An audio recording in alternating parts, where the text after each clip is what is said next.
Well, hi there. Today I'm going to do something that I probably will regret even trying as soon as I get outside, but I'm going to try it anyway.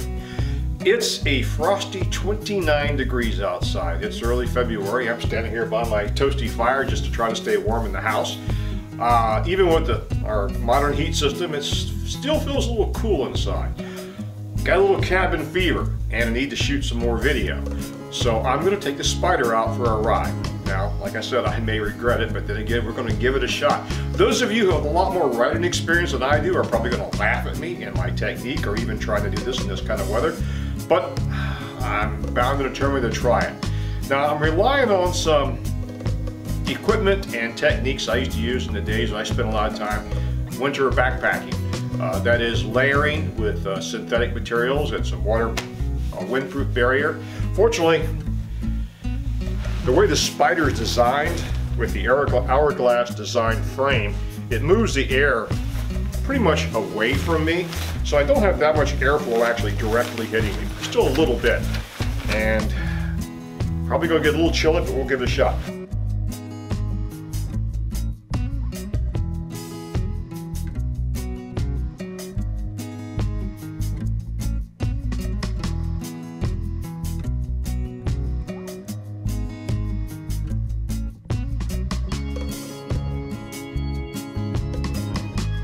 Well, it looks like we have audio going. Put the gloves back on. The initial shock value is not as bad as I thought it was. It's still in the 20s, but the only thing that observation that I can make starting out is that I'm starting to have some fogging issues with the visors, both the sunglass visors, which I currently have down, and the main visor here, which I really need to keep the wind from blowing through there. The heated hand grips are already coming in handy. The gloves themselves would not do the job. So our plan today is to cruise up the road a bit and just take in some local sights, get the engine warmed up. Got to get the engine warmed up every couple of weeks for several reasons. In the winter time, the temperature, cold temperature, will drain a battery pretty quickly. And number two, it's always good to have any equipment that you operate with an internal combustion engine to get it going every couple of weeks, unless it's in some sort of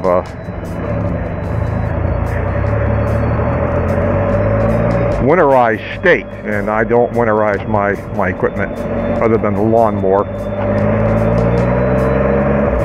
The reason being,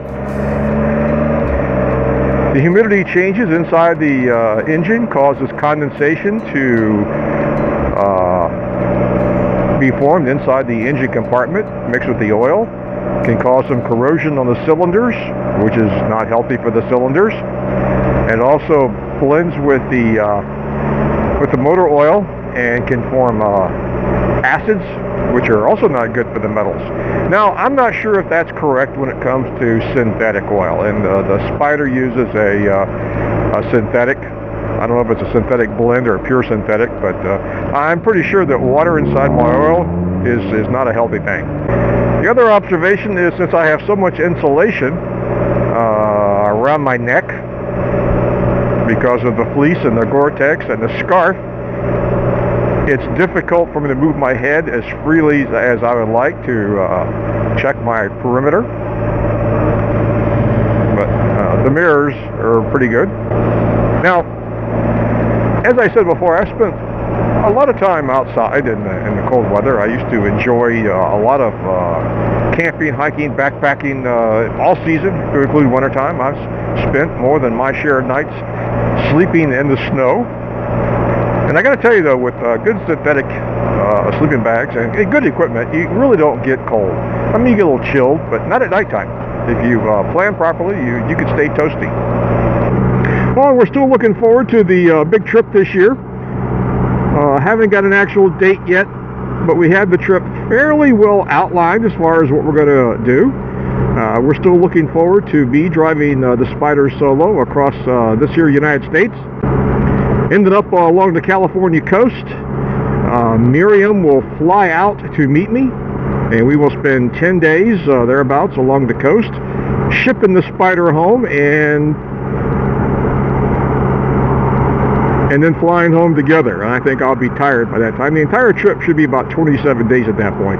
This will be the longest expedition I have ever done in my entire life, not counting some trips courtesy of the United States Air Force when I was in the military many, many years ago.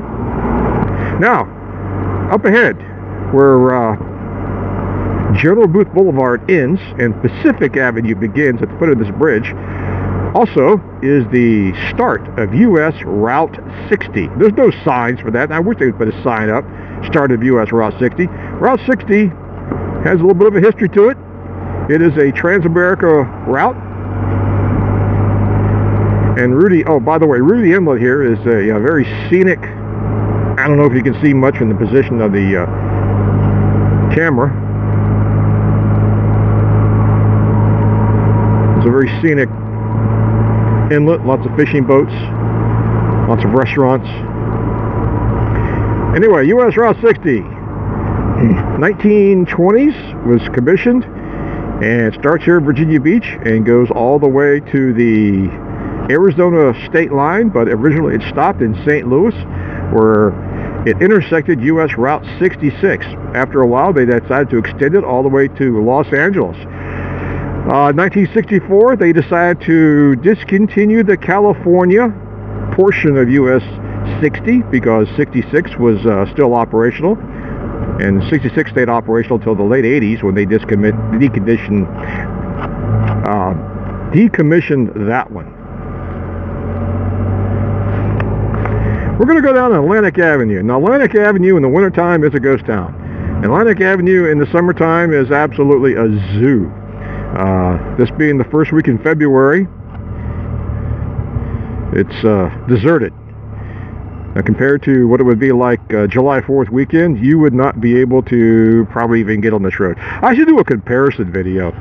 Come down here one of the summer holidays and film what the crowds look like same time of the day on a weekend on a summer holiday compared to February. A lot of hotels are closed this time of year because there simply aren't any tourists coming down to the beachfront. A lot of the restaurants, a lot of the shops are closed. Besides the normal touristy things that we have in Virginia Beach, we do have a lot of really good restaurants. Miriam and I will come down here occasionally and have a nice meal. Typically we prefer to go to some nicer restaurants. If we're going to travel this far, we're going to have a nice meal, and I'll talk about a couple of those. One of them is terrapin. Terrapin, as in the turtle terrapin. We know the chef, Chef Rodney. Nice guy, does a really good job, and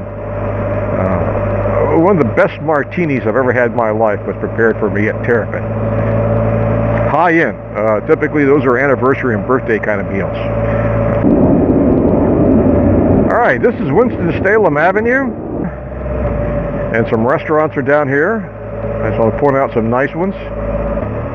Off to the left is Big Sam's restaurant. Big Sam's is for lunch, breakfast, lunch, and dinner. Now right up here a little further is another couple of my favorite restaurants. Rockefeller's restaurants, specializing in seafood and steaks. Always enjoy a good meal there at Rockefeller's. It sets on the water. And right ahead of me is Rudy's. Rudy's is also a nice place. Love to eat there. Summertime they have, I think it's Sunday brunch out on the patio, which actually sets on the dock, which is really nice. They're closed this time of year, I'm pretty sure. But really nice place to come and eat.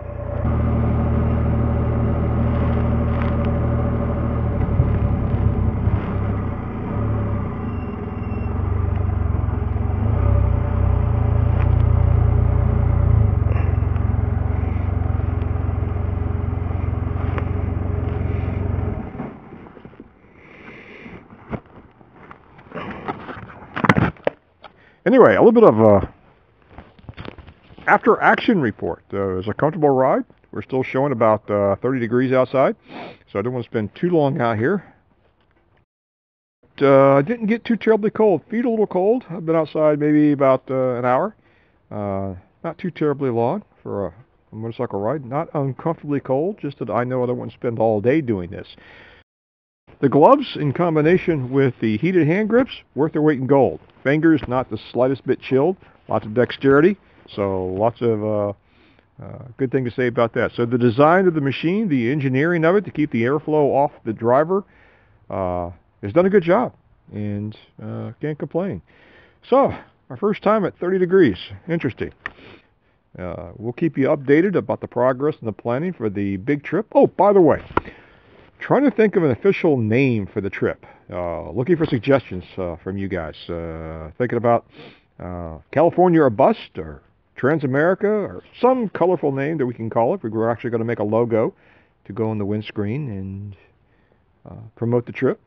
So if you have any suggestions, let us know. In the meantime, we will catch you all later. Take care. Thanks for watching.